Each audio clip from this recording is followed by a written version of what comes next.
আসসালামু আলাইকুম। সকল শিক্ষার্থীকে ম্যাথ ক্লাসে স্বাগত।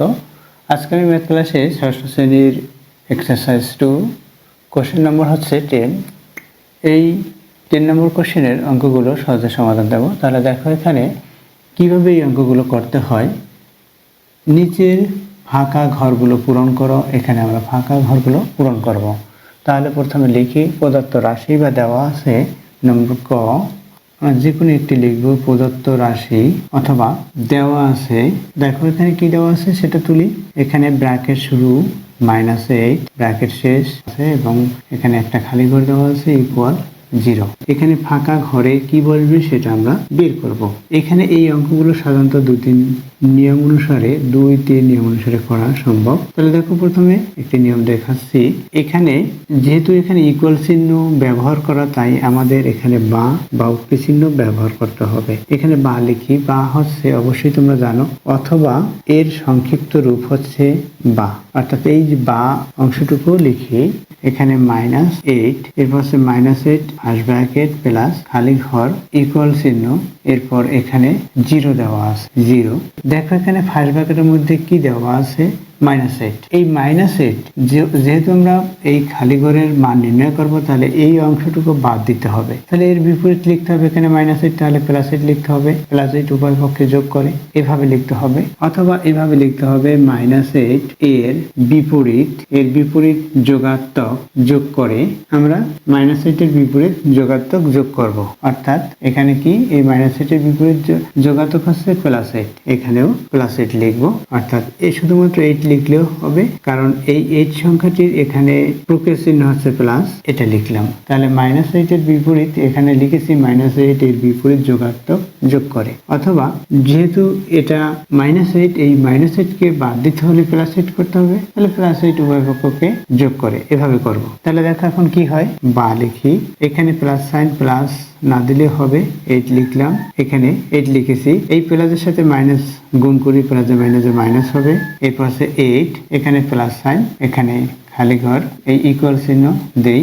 এখানে 0 আছে, 0 বাদ দেই। এখানে 8 আছে, 8 লিখি। 8 হলো, 0 না লিখলেও হবে। দেখো 8 থেকে 8 বাদ দিলে 0 হবে, অর্থাৎ এখানে কিছুই হবে না, 0 হবে। 0 হচ্ছে সার্থক অঙ্ক নয়, তাই 0 না লিখলেও হবে। এখানে শুধুমাত্র ফাঁকা ঘর, অর্থাৎ লেফট সাইডে শুধুমাত্র ফাঁকা ঘর হলো, রাইট সাইডে কি 8 হলো। তাহলে ফাঁকা ঘরে কি বসবে, 8 বসবে। এখন এখানে বলছে ফাঁকা ঘরগুলো পূরণ করো, ফাঁকা ঘরে 8 বসবে, সেটা আমরা পূরণ করব। অতএব দিয়ে প্রদত্ত রাশিটি লিখবো। এখানে ব্র্যাকেট শুরু -8 প্লাস ফাঁকা ঘরে কি হবে 8 হবে, সেটা এই ফাঁকা ঘরের পরিবর্তে ভিতরে 8 লিখেছি। এরপর ইকুয়াল, এখানে 0 আছে, রেখে রাখি। এটা লেখা হলো। তাহলে অ্যান্সার কি, অ্যান্সার হচ্ছে ফাঁকা ঘর ইকুয়াল 8। এটা হচ্ছে অ্যান্সার। আশা করি বুঝতে পেরেছো। এই একই নিয়মে প্রত্যেকটি অঙ্ক। এরপর দেখো নম্বর খ। এখানে খ নম্বরে দেখো লেফট সাইড এবং রাইট সাইড এখানে দেওয়া আছে। লেফট সাইড কি, এখানে 13, এরপর প্লাস এখানে ফাঁকা ঘর ইকুয়াল 10। আমরা ফাঁকা ঘরের মান বের করবো, সুতরাং এই 13 কে বাদ দিতে হবে। বা তাহলে এই 13 কি, এখানে প্লাস সাইন, তাহলে এই 13 কে বাদ দিতে হলে মাইনাস ধরতে হবে। অর্থাৎ 13 এর এই সংখ্যাটির যোগাত্মক বিপরীত সংখ্যা যোগ করতে হবে, অর্থাৎ -13 লিখতে হবে। এই -13 লিখলাম, এর যোগাত্মক বিপরীত হচ্ছে -13, অর্থাৎ +13 এর যোগাত্মক বিপরীত হচ্ছে -13। এরপর হচ্ছে প্লাস, এখানে 13 আছে, 13 লিখি। এরপর হচ্ছে প্লাস সাইন, ফাঁকা ঘর, এরপর সমান চিহ্ন দিয়ে এখানে 10 আছে, 10 লিখি। যোগাত্মক বিপরীত সংখ্যা কি যোগ করেছি আমরা, এখানে +13 ছিল, -13 লিখি। এখানে লিখে দেই শর্তটি, 13 এর যোগাত্মক বিপরীত সংখ্যা যোগ করে আমরা যোগাত্মক বিপরীত সংখ্যা যোগ করেছি।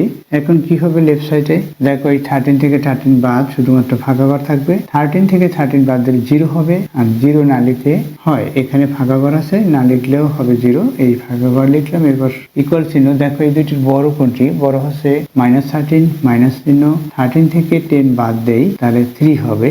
এটা হলো, তাহলে কি হলো ফাঁকা ঘরে। অতএব চিহ্ন দিয়ে আমরা প্রথমে প্রদত্ত রাশিটি তুলব। এখানে 13 প্লাস এখানে ফাঁকা ঘর, এই ফাঁকা ঘরে কি হলো -3, এটা হলো ফাঁকা ঘরে। ইকুয়াল চিহ্ন দেই। এরপর হচ্ছে এখানে রাইট সাইডে 10 আছে, 10 লিখি এটা। অতএব অ্যান্সারটা কি হলো, অ্যান্সারটি হলো খালি ঘর ইকুয়াল -3। এটা হচ্ছে অ্যান্সার। আশা করি বুঝতে পেরেছো এই অঙ্কগুলো কিভাবে করতে হয়। এরপর দেখো নম্বর গ নম্বরে কি হবে, দেখো নম্বর গ নম্বরে এখানে দেওয়া আছে কি তাকাও, এখানে প্রদত্ত রাশিটি প্রথমে তুলেছি, এখন আমরা ফাঁকা ঘরের মান বের করব, তাই এখানে আমরা বা চিহ্ন লিখি। এখানে দেখো প্লাস সাইন অর্থাৎ +12 আছে, এই প্লাসের সাথে মাইনাস গুণ, এখানে এই ব্র্যাকেটটাকে ইনটু চিহ্ন আমরা পড়ি, তাই প্লাসের সাথে মাইনাস গুণ করলে প্লাসের মাইনাসের মাইনাস হবে, এখানে 12 আছে ইকুয়াল, এখানে ফাঁকা ঘর আছে, ফাঁকা ঘর তুলে দেই এটা। এখন বা এখানে +12 এখানে -12 অর্থাৎ 0, এরপর আছে ইকুয়াল চিহ্ন, এখানে ফাঁকা ঘর, তাহলে এখানে ফাঁকা ঘরে কি হবে 0 হবে। আমরা এখন এই অতএব দিয়ে ফাঁকা ঘর ইকুয়াল 0 এটা লিখতে পারি, আবার এটা না লিখলেও হবে, অর্থাৎ এটুকু আমাদের বাদ দিয়ে লিখলেও হবে। অতএব দিয়ে প্রদত্ত রাশিটি তুলব, প্রদত্ত রাশি কি সেটা আমরা অপরিবর্তিত অবস্থায় তুলি, অর্থাৎ 12 প্লাস ফার্স্ট ব্র্যাকেট শুরু -12 ব্র্যাকেট শেষ করি ইকুয়াল চিহ্ন, এখানে ফাঁকা ঘর হলো। এই ফাঁকা ঘরে কি হবে, এখানে আমরা 0 পেয়েছি, 0 হবে এই 0, তাহলে অ্যান্সার কি এখানে ফাঁকা ঘর ইকুয়াল হচ্ছে 0। আশা করি বুঝতে পেরেছো। এরপর দেখো নম্বর ঘ নম্বর তুলি। ঘ নম্বরে কি দেওয়া আছে, দেওয়া আছে কি এখানে ফার্স্ট ব্র্যাকেট শুরু -4 ব্র্যাকেট শেষ করি, এরপর হচ্ছে প্লাস, এরপর হচ্ছে ফাঁকা ঘর ইকুয়াল -12 এটা দেওয়া আছে, বা লিখি। দেখো এই যে অংশটুকু যা দেওয়া আছে এটা আমাদের বাদ দিতে হবে, যেহেতু আমরা ফাঁকা ঘরের মান বের করবো, তাহলে এর যোগাত্মক বিপরীত যোগ করব। এর -4 এর যোগাত্মক বিপরীত কি +4, তাহলে এখানে +4 লিখি, +4 এই +4 না লিখলেও শুধুমাত্র 4 লিখলেও হবে, প্লাস চিহ্ন তো উজ্জ্ব থাকে, যে কোনো ডিজিট যদি কোনো প্রকৃত চিহ্ন না থাকে তখন ধনাত্মকই ধরা হয়। +4 এরপর সে প্লাস সাইন দিয়ে এই অংশটুকু লিখি, কারণ এখানে প্লাস সাইন সেই প্লাস সাইনটি দিয়েছি, এখানে -4 ব্র্যাকেট শেষ করি, প্লাস এখানে ফাঁকা ঘর আছে, ফাঁকা ঘর ইকুয়াল দেই, এখানে -12 আছে এটা লিখলাম, কোনটা আমরা যোগ করেছি এটা +4 লিখি। এখন আমাদের এখানে লিখতে হবে যে উভয় পক্ষে, বা উভয় পক্ষে লিখি, সংক্ষিপ্ত লিখি, উভয় পক্ষে কি করেছি +4, কার বিপরীত এটার বিপরীত, অর্থাৎ -4 এর বিপরীত সংখ্যা, -4 এর বিপরীত সংখ্যা যোগ করেছি, অর্থাৎ বিপরীত যোগাত্মক সংখ্যা যোগ করলাম, বা দেখো কি হয় এখানে প্লাস সাইন, এই প্লাস সাইন না লিখলে হবে 4 লিখি, এই প্লাসের সাথে মাইনাস গুণ করি, প্লাসের মাইনাসের মাইনাস, এরপর 4 আছে, এখানে ফাঁকা ঘরের পূর্বে প্লাস, এরপর আছে ফাঁকা ঘর ইকুয়াল, এখানে কি হবে দেখো এখানে বড় ডিজিটের প্রত্যয় চিহ্ন দিতে হবে, এখানে মাইনাস প্রত্যয় চিহ্ন, এটা অর্থাৎ 12 এবং 4 এই দুটির বড় হচ্ছে 12 সংখ্যাটি বড়, তার কি সাইন এখানে প্রত্যয় চিহ্ন হচ্ছে, এই প্রত্যয় চিহ্ন মাইনাস দিলাম, এরপর 12 থেকে 4 মাইনাস করি, 4 বাদ দেই, তাহলে কি হবে 8 হবে। এখানে রাইট সাইডে কি হলো, এখানে 4 থেকে 4 বাদ, অর্থাৎ 0 প্লাস এখানে ফাঁকা ঘর ইকুয়াল -8। এখন অতএব দিয়ে ফাঁকা ঘর ইকুয়াল কি হলো সেটা আমরা লিখতে পারি, অতএব ফাঁকা ঘর ইকুয়াল -8। এখন কি হবে অ্যান্সার, এখন প্রদত্ত রাশিটি অতএব দিয়ে প্রদত্ত রাশি তুলব, অপরিবর্তিত অবস্থায় তুলি, এখানে ব্র্যাকেট শুরু -4 ব্র্যাকেট শেষ প্লাস ফাঁকা ঘর, এরপর সে ইকুয়াল চিহ্ন -12, এই ফাঁকা ঘরে কি হলো -8, এখানে -8 লিখলাম। এরপর অ্যান্সার কি হলো, অ্যান্সার আছে ফাঁকা ঘর ইকুয়াল -8, এটা আছে অ্যান্সার। আশা করি বুঝতে পেরেছো এই অঙ্কগুলো কিভাবে করতে হয়। এই একই রূপে এখানে এই দেখো এটার যোগাত্মক বিপরীত ধরবো, অর্থাৎ +4 উভয় পক্ষে যোগ করব।